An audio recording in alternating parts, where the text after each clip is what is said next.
Painted painless learning.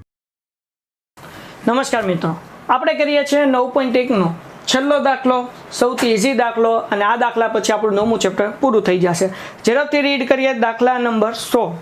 ટાવરના તળિયામાંથી પસાર થતી રેખા પર તળિયાથી 4 મીટર અને 9 મીટર દૂર આવેલા બે બિંદુએથી ટાવરની ટોચ ઉપર ઉત્સેક કોણનું માપ કોટી કોણના માપ છે.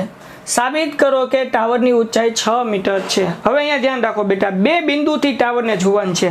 હવે માની લો કે પહેલાં તમે અહીંયા એસ બિંદુથી ટાવરને જુઓ છો, બરાબર? તો અહીંયા આપણને કીધું છે, એનો મતલબ એવો થાય કે ક્યુ થી લઈને એસ સુધીનું માપ કેટલું થશે? 9 મીટર થશે, બરાબર? આ સમજવા જેવું છે, બહુ અગત્યનું છે. કેમ ખબર પડે? તો કે દાખલામાં જો લખ્યું કે ટાવરના તળિયામાંથી પસાર થતી રેખા પર તળિયાથી 4 મીટર અને 9 મીટર દૂર, એટલે પેલી 4 મીટર એક આપ્યું ને એક 9 મીટર, એટલે કે આ એસ થી લઈને ક્યુ સુધીનું અંતર, એટલે કે ટાવરના તળિયાનું અંતર કેટલું થાય? 9 મીટર. પછી તમે આર પાસેથી જુઓ, ત્યાંથી લઈને ટાવરના તળિયા સુધીનું અંતર છે એ કેટલું થાય? 4 મીટર થશે, બરાબર? આ બે આપણને આપી દીધું. પછી આપણે દાખલામાં શું કીધું કે ભાઈ ઉત્સેક કોણનું માપ કોટી કોણના માપ છે. કોટી કોણનું કોને કહેવાય? તો કે ભાઈ જે બે ખૂણાનો સરવાળો 90 થતો હોય ને એને કોટી કોણ કહેવાય. સમજાણું? વેઇટ સ્કીપ નહીં કરતા, તમારા ફાયદાની વાત છે. ધોરણ 10 ની અંદર આવ્યા છો, બોર્ડની પરીક્ષા આપવાની છે, જોરદાર રિઝલ્ટ લાવવું છે, તો પેન્ટેડ એપ્લિકેશન ડાઉનલોડ કરો અને ચેમ્પિયન બેચ લોન્ચ થઈ ગઈ છે. ચેમ્પિયન વિદ્યાર્થી સાથે ભળી જાઓ. આ લાઈવ લેક્ચરની અંદર ગણિત, વિજ્ઞાન, સમાજ, ઇંગ્લિશ, ગુજરાતી બધુંય ભણાવીએ છીએ. અનમ્યુટ કરીને ઘરેથી બોલીને ડાઉટ પૂછી શકો અમારા લાઈવ લેક્ચરમાં. અને તમારે ટ્રાય કરવી છે, ખાલી 300 રૂપિયા આપીને મહિનો દિવસ ટ્રાય કરો ને પછી મજા આવે તો આગળ જોડાવો. તમે એમ કહો સાહેબ તમારું રિઝલ્ટ આ છે, મારી પાછળ રિઝલ્ટના ફોટા જોઈ લો અમારા ટોપર્સ, અને તમે ચેમ્પિયન બનવા માંગતા હો, ચેમ્પિયન બેચ સાથે જોડાઓ. Good bye.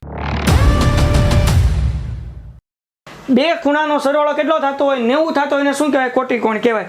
એટલા માટે બેટા મેં અહીંયા પહેલાં થીટા લીધું છે, બરાબર? પછી તમે 90 માઇનસ થીટા લેવાનું.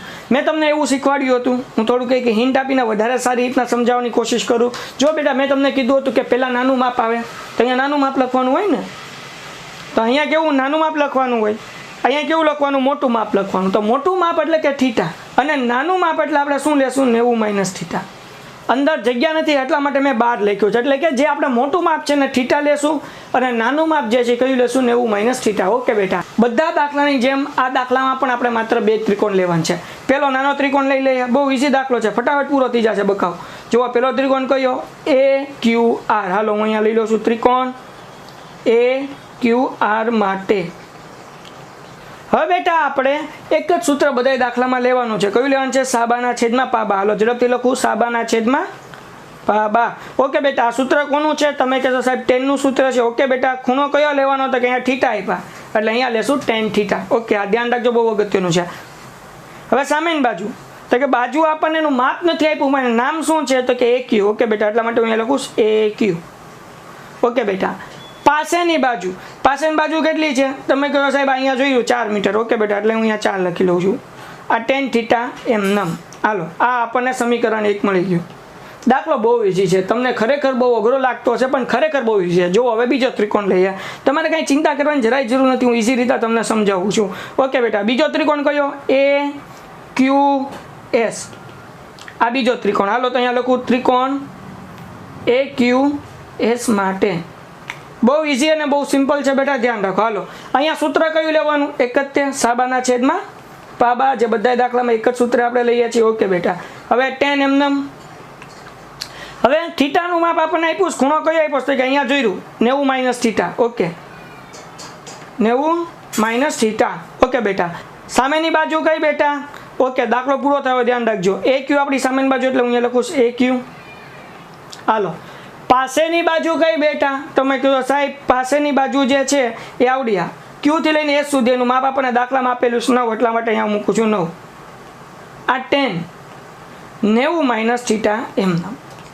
હવેનું સ્ટેપ ધ્યાન રાખજો, બહુ અગત્યનું છે. આ tan 90 માઇનસ થીટા છે, આપણે આ 90 કાઢવા છે, તો શું કરશું? તમે કહો સાહેબ આપણે 8.3 શીખ્યા હતા, અગર 10 ને જો કોટમાં ફેરવી નાખીએ ને તો 90 નીકળી જાય. કઈ રીતના સમજાવું? ધ્યાન રાખો. હાલો જુઓ, અહીંયા AQ ના છેદમાં 9 એમ. આ 9 છે બપો, આ 9 છે બેટા. હાલો AQ ના છેદમાં 9. ઓકે, હવે અહીંયા કોટમાં ફેરવીએ તો કોટનું સૂત્ર શું થાય? જ્યારે તમે 10માંથી કોટમાં ફેરવો ત્યારે હંમેશા કેમાંથી માઇનસ કરવાનું હોય 90માંથી, એટલા માટે મેં 90 મૂક્યા. પછી આ કાઉન્સ આપણે માઇનસ કરશું એટલે હું માઇનસની નિશાની મૂકું ને કાઉન્સની અંદર મૂકું 90 માઇનસ થીટા. હાલો હવે ધ્યાન રાખજો બેટા, બહુ અગત્યનું છે. આ AQ ના છેદમાં 9 એમનેમ. ઓકે દીકરાઓ, કોટ એમનેમ. હવે કાઉન્સ ખોલું છું તો આપણને બધા નિયમ ખબર છે કે કાઉન્સની બહાર માઇનસની નિશાની હોય ત્યારે અંદરની નિશાની શું થઈ જાય, ફરી જાય. એટલે અહીંયા થઈ જાય 90 પ્લસ થીટા થઈ જાય. ઓકે, એટલે અહીંયા લખું 90 પ્લસ થીટા. 90 ઉડી ગયા, 90માંથી 90 જાય એટલે ઉડી જાય, 0 થઈ જાય. તો વધ્યું હું બેટા AQ ના છેદમાં 9 બરાબર કોટ થીટા. અહીંયા થીટા વધ્યું ને, એટલા માટે આપણે શું લખ્યું, કોટ થીટા લખ્યું. હાલો ક્લિયર થઈ ગયું. હવે ભાઈ ધ્યાન રાખો, કોટ થીટાને ટેન થીટામાં ફેરવવું હોય તો શું કરવું પડે? તમે કહો સાહેબ આ જે છે કે નહીં એને ઊંધું કરી નાખો, AQ ને છેદમાં લઈ લો અને 9 ને ઉપર લઈ લો તો એ ફરી જાય. જો હાલો દાખલો પૂરો થવાયો બેટા. તો 9 છેદમાં AQ બરાબર ટેન થીટા. હલો, આ કોટ થીટાને ટેન થીટામાં ફેરવવા માટે આપણે શું કર્યું બેટા? તો કે આ જે હતું અંશ અને છેદને બેને શું કરી નાખ્યા, ફેરવી નાખ્યા. ઓકે બેટા, તો આપણને મળ્યું પરિણામ 2. બરાબર, અહીંયા આપણને કેટલું મળેલું હતું, પરિણામ 1 મળેલું હતું. હવે બેને શું કરવાના, સરખાવવાના.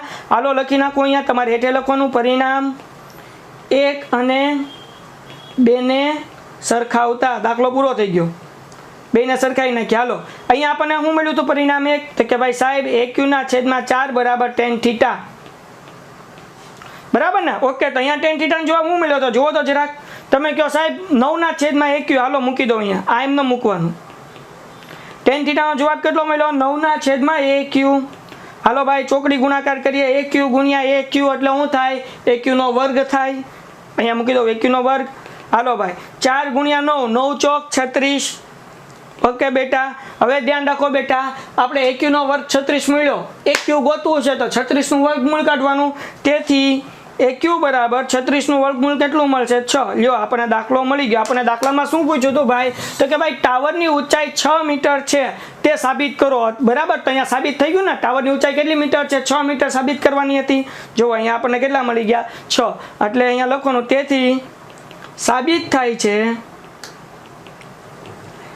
કે ટાવરની ઊંચાઈ